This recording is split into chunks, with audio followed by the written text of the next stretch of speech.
I think people have free will. God put us in this world for us to make choices, for us to be independent, live our own lives. Now, education isn't about, at least the way I see it, isn't about forcing people into a corner, but it's about giving them choices. I felt like when I was growing up in Liverpool, I didn't have a choice.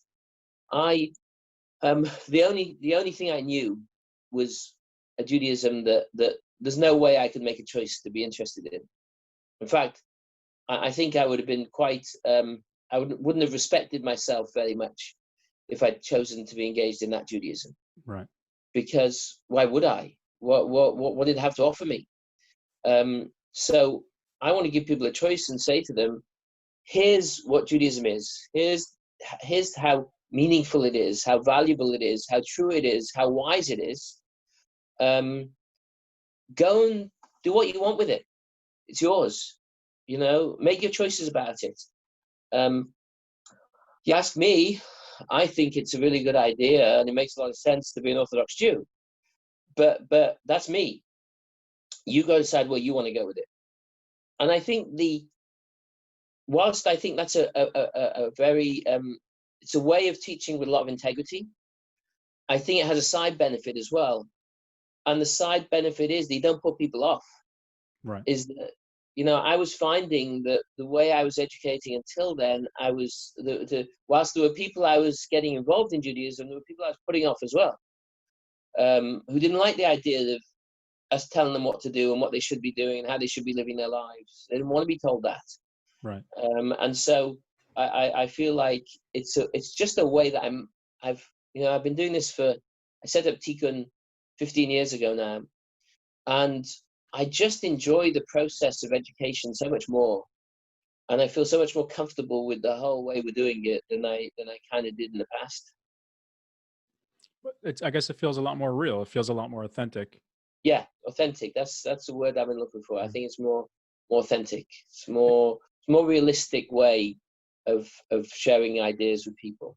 Right. It's funny because you mention it in context of the non-religious community, or where the religious community would call non-from community. Yeah. But you mentioned that they wouldn't make a choice to take on more religious practice or be involved more with spiritual practice, let's say, in Judaism, because it's not, like you said, it's not presented in a way that was something that was meaningful, is more kind of convincing or coerced, like you said. Which is funny because you find it the other way as well. You find it in the religious Orthodox community as well, where it's not that they wouldn't make the choice because it's not presented like that, but it's that if you grew up in a religious family, you obviously haven't made the choice, and that's kind of what you're brought up with, and that works, and that's great. But then there are people who grew up and it works and that works. They fit into that mold, and there are people who grew up and maybe they weren't taught the essentials, the fundamentals, or it wasn't presented to them in a way where it was like you mentioned, it wasn't being coerced or it wasn't being convinced. It was being set out in front of you, and you get to make you get to make, not that you get to make the choice, but that you come from an educated place, and you're practicing Yiddishkeit, Judaism, from an educated spiritual place, rather than from a place that it's just been put on you because you just ended up in this world, right? Yeah. So which is interesting, because I guess that would that be an aspect as well as Tikkun, and maybe that can bring us also to the RTA, the Rabbinical Training Academy.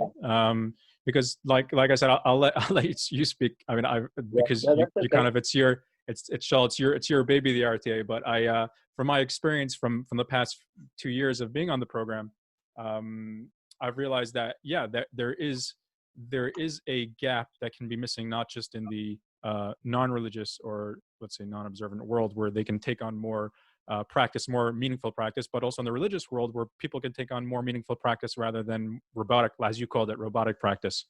So I'm curious how you see that in the world that we live in, so to speak, the world, kind of the cultural, the group, so to speak. And again, I don't like labels, but kind of the community that we find ourselves in. How do you see that playing out in that community? When you say the community, you mean the Orthodox world, yeah? The Orthodox world. Haredi, let's say, but broader than the Haredi world. The Shomer Shabbos world, let's say.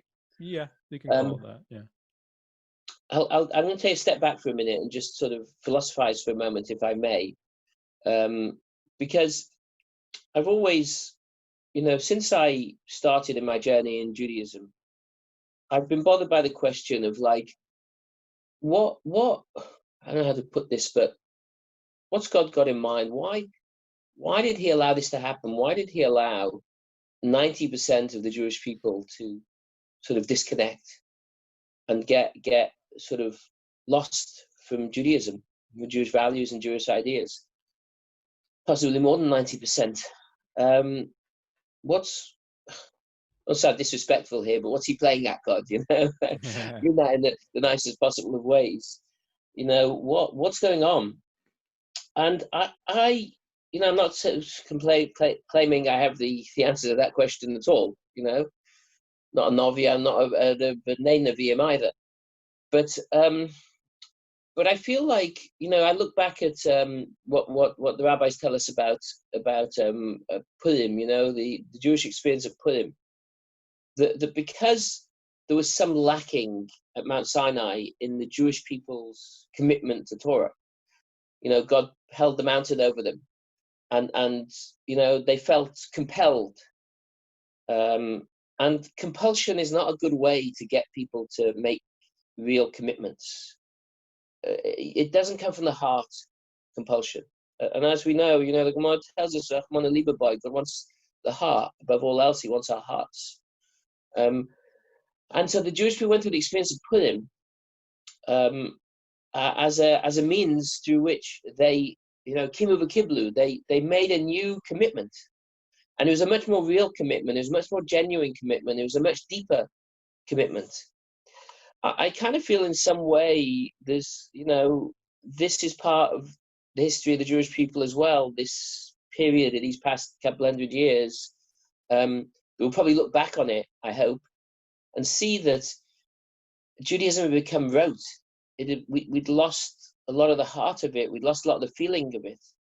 And that's why it was so easy when the Enlightenment came along for just whole swathes of the community to just disappear off the map, because they didn't have a connection to it. They would go through the motions, but they weren't connected in a real, in a deep, in a meaningful way.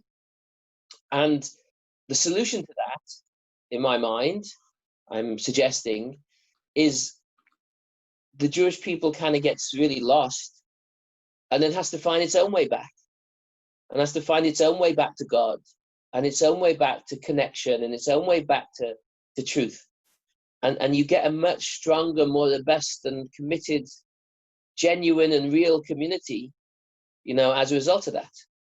I mean, we Jews are fans of, it's one of our Yud Gimel principles of faith, the Mashiach, That to me is the pathway to Mashiach, is the pathway to the Messiah, that the Jewish people have to be committed. Committed not in a superficial way, not in a mitzvahs anashim lemudam, this is what my parents did, this is what my grandparents did, but committed in a way where they see the truth in it, and they want to do it, and they care about it. And I think that this, let's see, it's in front of us, not behind us, so it can't look and see what happened, but it looks to me like that's the direction that kind of God would want us to go in. That's what this period of time is about. And I think, as you're saying, it's true for the Orthodox world as well. I think the 10% that stayed didn't necessarily stay because they saw the meaning in it. They stayed because they were just very committed. They stayed because they had some sense of what the Jewish people is about, that you couldn't shake them no matter what. That's a real quality there, but it doesn't mean to say they understand what it's about, and it doesn't mean to say they can pass that on to their children or have been able to do so. So it looks to me as though perhaps what it'll be the job of these 90% sort of coming back to a truer and deeper sense of Judaism that will ultimately impact that 10% that stayed loyal, that will lift them into a more meaningful sense of what Judaism is about.